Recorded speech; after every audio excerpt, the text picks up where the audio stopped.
The Thalmor don't just patrol cities or guard embassies. They hunt people in the middle of nowhere, at shrines so remote you'd think nobody would ever find them. But they do, and they kill anyone who shows up, starting with a wizard assigned to one hillside altar that proves the Thalmor's enforcement is everywhere. Lorcaline. Agent Lorcaline is a Thalmor wizard you'll never meet unless you're doing a favor for Elisif, Skyrim's widowed jarl. She asks you to place her husband's warhorn at a shrine of Talos southeast of Shimmermist Cave, a quiet act of mourning in the middle of nowhere. Except when you get there, Lorcaline and at least one Thalmor soldier are already waiting, and the moment they see you, they attack. Here's the thing. This isn't a major temple. It's not in a city. It's an unmarked shrine on a hillside that most players would never find without a quest marker. And yet, Elenwen, the first emissary of the Thalmor in Skyrim, personally assigned a wizard to monitor it. That's not random. That's a deliberate message. No Talos worship is too small to ignore. No location too remote to escape Thalmor enforcement. The White Gold Concordat bans Talos worship across the Empire, but Lorcaline's presence shows what that ban actually looks like. It's not arrests. It's not trials. It's extrajudicial execution in the wilderness. The disproportionate force is the point. A single shrine, visited by maybe a handful of Nords over the course of a year, gets a dedicated Thalmor wizard and armed escort. Lorcaline isn't there to observe or report. He's there to kill. The fact that he attacks on sight without questions or warnings demonstrates that the Thalmor have decided Talos worshippers don't deserve due process. They deserve death. And because this is happening far from any city, far from any witnesses, there's no accountability. Lorcaline can murder anyone who approaches that shrine, and the Empire will never hear about it. What makes this darker is the context. Elisif is placing a tribute to her dead husband, Torrig, the High King murdered by Ulfric Stormcloak. She's grieving. She's following Nord tradition, and the Thalmor have turned even that private act of mourning into a death trap. The moment you step up to honor a fallen king, you're marked for execution by a foreign power operating on Imperial soil under the legal cover of a treaty. It's a perfect encapsulation of how the Concordat has turned Skyrim into occupied territory. Lorcaline himself is a low-ranking agent. He's not an emissary or a justiciar commander, he's just a wizard with orders. But that's what makes him so unsettling. If the Thalmor are assigning agents to monitor every forgotten shrine in Skyrim's wilderness, how many more Lorcalines are out there? How many unmarked graves exist because someone prayed to Talos in the wrong place at the wrong time? The granular, exhaustive nature of the enforcement makes it feel inescapable. You can't hide, you can't worship in secret. The Thalmor will find you. At least Lorcaline's operation is small scale. But if you think one wizard at a hillside shrine is bad, wait until you meet the Thalmor agent sent to steal the most powerful magical artifact in Skyrim, Estormo. Estormo is a Thalmor wizard who ambushes you inside Labyrinthian the moment you retrieve the staff of Magnus from the dragon priest Moriki. He demands you hand over the staff, claims only the Thalmor can control it, and attacks with shock magic when you refuse. That's the entire encounter. But here's the thing, his presence deep inside one of the most dangerous Nordic ruins in Skyrim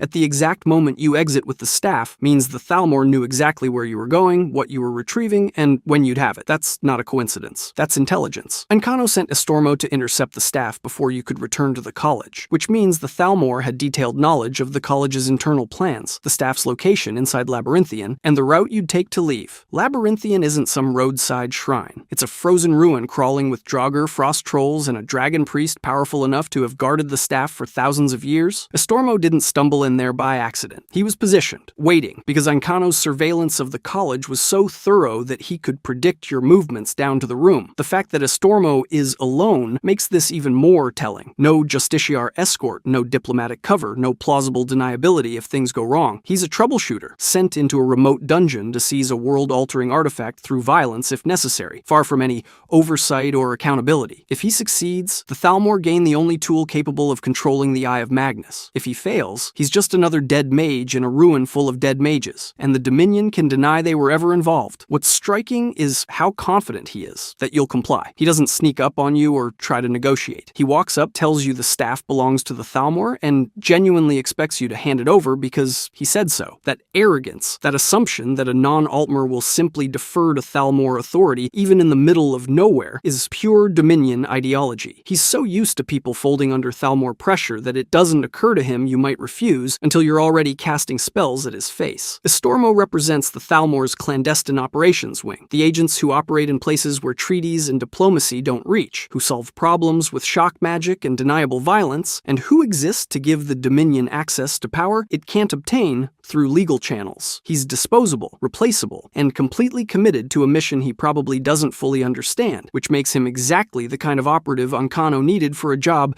this dirty. At least Astormo only had to deal with one Dragonborn. Jadathra, on the other hand, had a much stranger assignment. Jadathra. Here's the thing about the Thalmor that most people miss. They're not just Altmer supremacists running around in fancy robes, they're pragmatists. And nothing proves that better than Jadathra, a Khajiit agent working directly for the Aldmeri Dominion. Let me explain why this matters. The popular image of the Thalmor is pure Altmer elitism, right? High elves looking down on everyone else, especially humans. But Jadathra's existence complicates that entire narrative, because he represents something far more insidious: the Dominion's ability to recruit collaborators from client states when it serves their strategic interests. And in Elsewhere's case, the Thalmor didn't just recruit a few Khajiit, they bought an entire province. The Void Knights changed everything. Between 4E98 and 4E100, the moons Masser and Secunda literally disappeared from the sky. For the Khajiit, whose entire culture, religion, and even physical forms are tied to the lunar cycles, this was an apocalyptic crisis. No moons meant no new births could occur properly, no religious ceremonies could be conducted, and the entire cosmological foundation of Khajiit society was collapsing in real time. Then the Thalmor claimed credit for restoring the moons, and suddenly the Aldmeri Dominion had immense political capital among a population that the Empire had neglected for decades. Elsewhere joined the Dominion, and operatives like Jadathra became the living proof that the Thalmor's reach extended beyond Somerset. But here's where it gets complicated. Is Jadathra a true believer in Altmer supremacy, or is he a pragmatist who saw which way the wind was blowing and chose the side that actually delivered results? Because from a Khajiit perspective, the choice wasn't between freedom and oppression. It was between an empire that let Elsewhere fall apart and a Dominion that literally saved the moons. When you frame it that way, collaboration starts looking a lot more like survival. Jadathra symbolizes the moral ambiguity at the heart of the Dominion's imperial project. He's not a slave or a conscript, he's an agent, someone with authority and agency, elevated by the Thalmor because his skills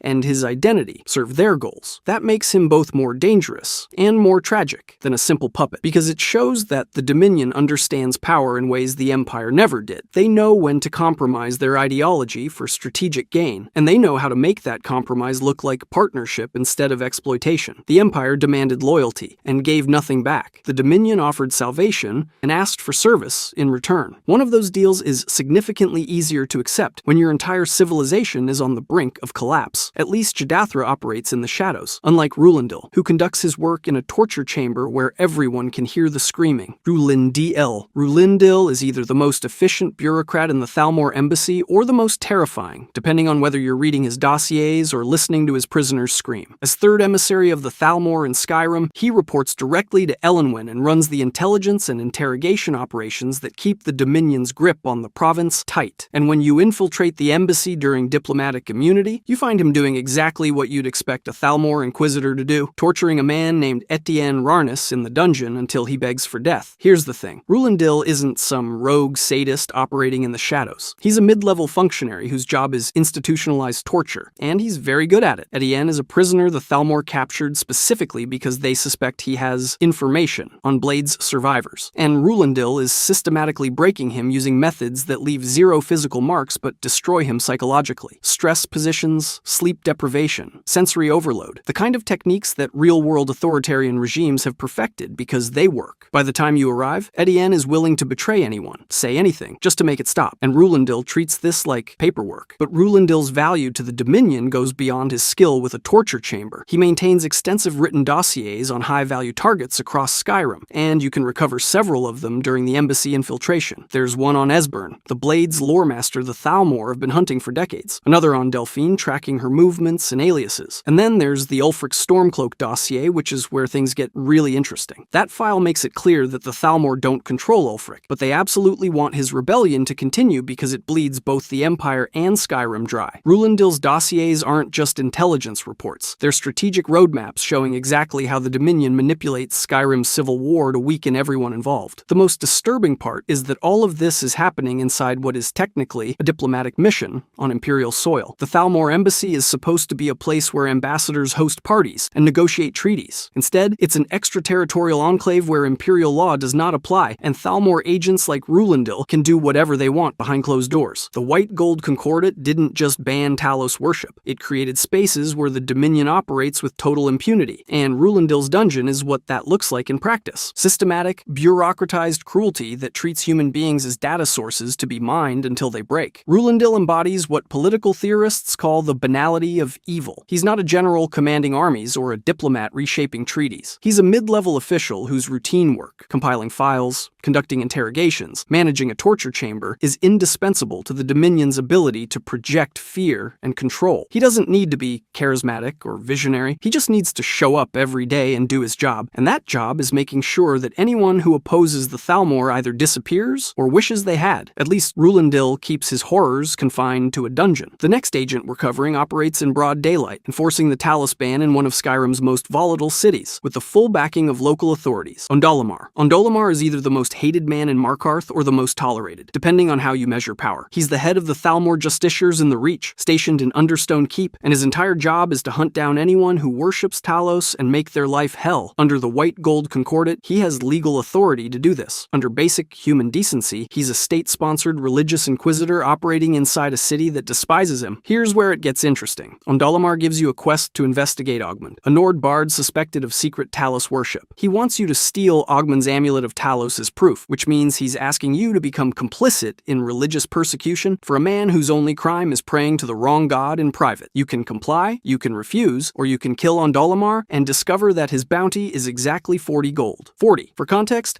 that's less than stealing a horse. The game is telling you, in mechanical terms, that Markarth's authorities place almost no value on his life and would probably thank you for doing what they legally cannot. This is the uneasy reality of Thalmor occupation in Skyrim. Ondolamar operates under an international treaty that the Empire signed, which means the Jarl has to tolerate him even though everyone in the city resents his presence. He's not there because Markarth wants him. He's there because the Empire lost a war, and this is what losing looks like. Foreign agents enforcing foreign laws on your soil, and you smile and cooperate because the alternative is another invasion. Ondolamar himself seems to understand this dynamic perfectly. He's not trying to win hearts and minds. He's trying to make Talos worship so dangerous and humiliating that people stop doing it. And if that makes him hated, that's fine, because hatred without power is just noise. The Ogmund quest forces a confrontation between Dominion absolutism and Nord cultural identity. Talos isn't just a god to the Nords. He's Tiber Septim, the man who conquered Tamriel and ascended to divinity, a symbol of human achievement and Nordic pride. Banning his worship isn't a minor theological dispute. It's an attack on the core of what it means to be a Nord in Skyrim. Ondolamar knows this. The Thalmor know this. That's why they're so obsessed with stamping it out. Every shrine they destroy, every amulet they confiscate, every worshipper they arrest is a small victory in a larger project of cultural domination. And Markarth is the perfect place for this experiment. The city has a history of broken promises and imperial betrayal, most notably the Markarth incident, where Ulfric Stormcloak retook the city from the Forsworn and was promised free Talos worship in exchange, only for the Empire to renege under Thalmor pressure. That betrayal is one of the sparks that ignited the Civil War, and Ondolamar is standing in the smoking ruins of that trust, demanding compliance. The fact that he operates out of Understone Keep, right next to the Jarl, shows how deeply the Thalmor have embedded themselves in the city's power structure. He's not hiding in a remote outpost. He's in the throne room, issuing orders. But at least Ondolamar's authority is limited to one city and a handful of patrols. The next agent on this list had access to something far more dangerous, an entire institution of mages and an artifact that could rewrite reality itself. Ancano. Ancano is either the most dangerous Thalmor agent in Skyrim or the most reckless, and honestly, both things can be true at the same time. He's stationed at the College of Winterhold as an advisor to the Archmage, which sounds diplomatic until you realize his actual job is to monitor everything the college does and report back to the Dominion. He's not a teacher. He's not a student. He's a spy with an office. And the moment the college unearths the Eye of Magnus during an excavation at Sarthal, Ancano stops pretending to be anything else. Here's where it gets dark. Ancano doesn't just study the eye. He starts experimenting with it, conducting tests that destabilize magic across the entire college and threaten to obliterate Winterhold. The Sigic Order, the oldest and most secretive group of mages in Tamriel, shows up specifically to warn that Ancano's tampering could have catastrophic metaphysical consequences that extend far beyond Skyrim. Not this might be bad. Catastrophic metaphysical consequences, and Ancano does not care. He erects a massive ward around himself and the Eye, essentially holding the college hostage while he tries to harness a power that predates modern magical institutions and whose full capabilities are completely unknown. The only way to stop him is to retrieve the Staff of Magnus from Labyrinthian, a nightmare ruin full of undead and a dragon priest, and use it to break his connection to the Eye. Then you kill him in the Hall of the Elements, because at that point negotiation is off the table. What makes Ancano different from every other Thalmor agent is the nature of his threat. Thalmor persecutes Talos worshippers in a city. Elenwen manipulates politics across a province. Lord Nerefin commanded an army that captured the Imperial City. Ancano, alone, nearly caused a magical apocalypse. He's not deploying soldiers or enforcing treaties. He's meddling with forces that could rewrite the rules of reality, and he's doing it from inside a provincial college that the Thalmor infiltrated under the guise of diplomatic cooperation. The Thalmor's willingness to let an embedded operative experiment with world-altering magic with zero apparent oversight tells you everything you need to know about their long-term strategy. They're not just trying to conquer Tamriel through conventional means, they're trying to secure metaphysical dominance, and they're willing to risk destroying entire cities to get it. Ancano's hubris magnifies his threat to an absurd degree. He genuinely believes he can control the Eye, that he's smarter than the Psijics, and that the Dragonborn will just hand over the Staff of Magnus because he asks nicely. That overconfidence is what gets him killed, but it's also what makes him so dangerous in the first place. A more cautious agent would have reported the Eye's discovery and waited for orders. Ancano saw an opportunity to seize godlike power and took it. Consequences be damned. At least Ancano's ambitions died with him in the college, unlike the Thalmor's chief diplomat in Skyrim, whose influence extends into every corner of the province. Elenwen. If you want to understand how the Thalmor actually operate in Skyrim, forget the justiciars on the roads and the torture chambers in the basement. Look at the woman hosting the party upstairs. Elenwen is the first emissary of the Thalmor in Skyrim, which is a polite way of saying she runs every single Dominion operation in the province. She's the chief ambassador, the intelligence director, and the architect of a long-term destabilization campaign all rolled into one extremely well-dressed package. Her official job is enforcing the White Gold Concordat, stamping out Talos worship, and hunting down the last of the Blades. Her actual job is making sure the Empire bleeds out slowly enough that nobody notices until it's too late. And she's exceptionally good at it. Before she was throwing embassy parties, Elenwen served in Thalmor intelligence during the Great War. She personally interrogated Ulfric Stormcloak after his capture at the Battle of the Red Ring, which means she's been in the room when people break. She knows exactly what it takes to shatter someone's resolve, and more importantly, she knows how to use that information later. After the war, she rose to become the first ambassador to Skyrim, most likely after the Markarth incident made it clear the Dominion needed someone on the ground to manage the fallout. And by manage, I mean exploit. The Thalmor saw an opportunity in Skyrim's fracturing political landscape, and Elenwen was the perfect operative to capitalize on it. Here's where it gets interesting. Elenwen doesn't just enforce the Concordat. She actively works to prolong Skyrim's civil war, because a Skyrim tearing itself apart is a Skyrim that can't help the Empire when the next war starts. The Thalmor dossier on Ulfric explicitly states that a Stormcloak victory is to be avoided, but so is an Imperial victory. The goal is perpetual conflict, and Elenwen is the one managing that delicate balance. At Helgen, she demands that General Tullius hand over Ulfric and the other prisoners, with the apparent intent of arranging Ulfric's accidental escape so the rebellion continues and the Empire keeps wasting resources. She hosts extravagant parties at the embassy to court Skyrim's political and social elite, shifting their opinion toward the Dominion one glass of wine at a time. These aren't just social gatherings. They're intelligence operations disguised as networking events, where she identifies sympathizers, gathers blackmail material, and plants seeds of doubt about Imperial competence. And when a case involves hidden blades, she sometimes requests to conduct the interrogation personally, because some things are too important to delegate. She wants to be the one extracting information about the last organized resistance to Thalmor dominance. What makes Elenwen so dangerous is the breadth of her portfolio. Ancano's threat was localized to the college. Ondalamar's authority ends at Markarth's gates. Elenwen's decisions shape the Dominion's entire posture toward Skyrim, and, by extension, the Empire's northern flank. She's running soft power through embassy galas and hard power through justiciar patrols simultaneously, and both are designed to do the same thing: erode Imperial legitimacy so thoroughly that when the next war comes, Skyrim's elite won't even be sure which side they're on. She's not just an ambassador. She's a strategic weapon pointed directly at the heart of Imperial stability in the north. The Thalmor don't need to invade Skyrim. They're already there, and Elenwen is the reason why. But if you think one ambassador destabilizing an entire province is impressive, wait until you hear about the general who captured the Imperial city itself. Lord Nerefin is the only general in recorded history who successfully captured and held the Imperial city through mortal conquest, not through Daedric invasion, not through divine divine intervention, but through pure military strategy and political cunning. And his campaign reshaped the entire geopolitical order of Tamriel for generations. In 4E 171, Narifin commanded an Aldmeri army that invaded Cyrodiil from hidden camps near the Elsewhere border, launching a surprise flanking attack the Empire never saw coming. Imperial forces had assumed any Dominion assault would come from the Somerset Isles or Valenwood, so they positioned their defenses accordingly. Narifin exploited that assumption completely. Within days, his forces had captured key cities across southern Cyrodiil. Breville fell, Anvil fell. The Empire was hemorrhaging territory faster than it could respond. By 4E 174, Narifin's army had seized the imperial city itself. Emperor Titus Mede II was forced to abandon the capital and retreat with whatever forces he could salvage. For an entire year, the White Gold Tower, the symbolic and administrative heart of the Empire, was occupied by foreign troops. That had never happened before in the entire history of the Mede or Septim dynasties. Narifin didn't just win a battle. He humiliated the Empire on a scale that made every vassal state question whether the Empire was even worth defending anymore. Here's the thing. Narifin's success wasn't just about military genius. It was about the Dominion's earlier political work in Elsewhere. The Thalmor had spent years cultivating the Khajiit as client allies, taking credit for restoring the moons during the Void Nights. That alliance gave Narifin the staging ground he needed to launch his flanking maneuver. Without those hidden camps near the Elsewhere border, his entire strategy collapses. The Dominion understood that wars are won before the first soldier ever marches. But here's where it gets complicated. In 4E 175, Titus Mede II launched a massive counteroffensive culminating in the Battle of the Red Ring. Imperial forces encircled Narifin's army and recaptured the imperial city in one of the bloodiest engagements of the entire war. Narifin was defeated, captured, and executed. By all conventional measures, the Empire won. They reclaimed their capital. They killed the general who had humiliated them. They forced the Dominion to accept a ceasefire, and yet the Empire still signed the White Gold Concordat. Even after defeating Narifin's army, even after reclaiming the imperial city, the Empire was so exhausted and so terrified of another Dominion offensive that they agreed to outlaw Talos worship, disband the Blades, and cede massive sections of southern Hammerfell. Narifin's temporary occupation gave the Thalmor permanent leverage in post-war negotiations. His campaign forced the Empire to accept terms that would have been unthinkable before the war, embedding Thalmor agents across imperial territory under the guise of treaty enforcement. That's Narifin's real legacy. He didn't need to win the war. He just needed to prove that the Dominion could win it, and that the cost of stopping them would be so catastrophic that the Empire would rather surrender its principles than risk another fight. Every Justiciar patrol in Skyrim, every tortured prisoner in the Thalmor embassy, every Nord executed for worshipping Talos, all of it traces back to the leverage Narifin's campaign created. He reshaped the political map of Tamriel, not by holding the imperial city forever, but by holding it long enough to break the Empire's will. If you enjoyed this video and want to see more, click the video on the screen now.